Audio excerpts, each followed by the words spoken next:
Hey guys, how you doing? So I went boating yesterday, Sunday afternoon, about lunchtime, and we had a great time. I took out the Seahawk II from Intex.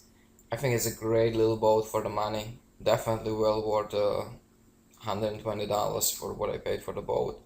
In the corner you see how I inflated it. It took me about 16 minutes to inflate. I have that little, 12 volt car socket and air pump. And the nice thing is actually because I picked the electric motor and the battery holder, the case actually has the two sockets which I can use for this air pump, and it's perfect. It's easy, quick, pretty quick. I don't have to break any sweat doing it with the manual pump that comes with the boat, and the pump was about $16, so not that bad. The place was really nice. We went to the Floyd Bennett Field, the old ex-military airfield in New York, right in Brooklyn. Very beautiful area, and we had a lot of fun. The weather was great. The boat, like I said, probably one of the best investments I ever did. One of the funniest, the most fun things I've ever invested in and bought.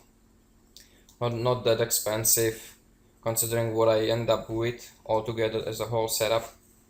Great stuff. The boat $120-$130.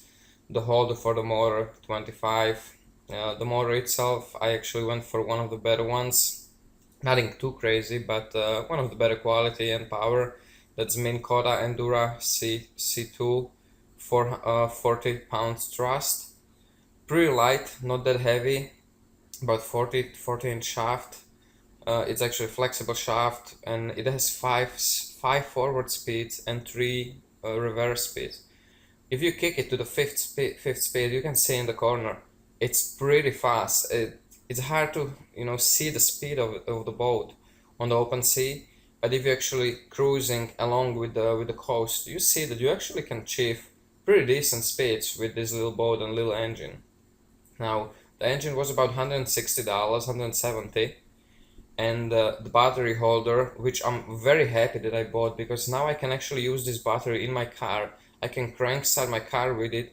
I can use it as a battery backup for a lot of other devices, and it's a huge battery. The battery itself was about $120 in the Sears. It's supposed to be, if I remember right, 120 ampere hour battery, which is a lot, and it's a deep circle marine battery, but still it's a big battery. It is heavy. The whole battery with the case weighs probably more than the boat itself, but it's something you have to have it there. The motor super quiet. You don't hear no noise. You just enjoying the nature there. The motor you can actually flip up. The trolling motor you can flip up if you hit the shallow sea, so it tilts all the way up, takes the propeller out of the water. I even managed to hit some sand on the bottom when I didn't pay attention. Didn't do anything, just scratched up the corners, the edges of the propeller, but held up pretty nicely. Uh, we were about 3 hours. We spent about 3 hours on the sea with 2 or 3 little breaks on the coast, like you see here. And the battery wasn't dead completely. It did show after the 3 hours of boating, having fun, and most of the time we actually were riding on the fifth gear. It did show that the last the battery holder has four things. See, that was really cool. I found the shell with the live crab in it. The battery did show the last quarter of the battery, which means like it's dead. But then once we pulled over and I started unloading, it actually did go back up to the half of the battery, which was surprisingly big capacity. Now the place is amazing there. You see, there was a lot of that horseshoe crabs. There was not so many people. Once you started boating around away from the main drop point in the Floyd Bennett field, there were no people. There was a lot of cool little shells and big shells on the coast. You can actually go camping there as well. It's pretty cool, and as I found out, you can actually have open fire there in the fire pits in the camping grounds. You just have to sign in.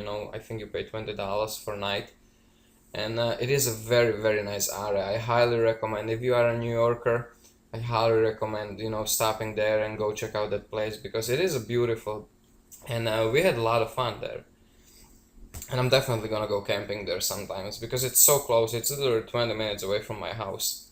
And unlike Coney Island, there's not so many people, not so much pollution, and you actually get to see a lot of cool stuff on the beach, which you don't on Coney Island and, you know, the public beaches. This was cool. There was all this, it's just sea of snails. Lots and lots of snails. In a close-up, we're gonna see actually that they're all moving as the water is dropping. They all try to migrate along with the water, you know, get back into the water again. It was just fun to see, just tons and tons of little snails. Overall, the day was great. We had lots of fun. The boat way beyond my expectations.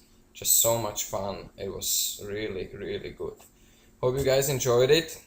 If you have any question about the boat, don't hesitate to ask. Thanks for watching. Take care, stay safe, and remember, don't cut yourself and don't drown.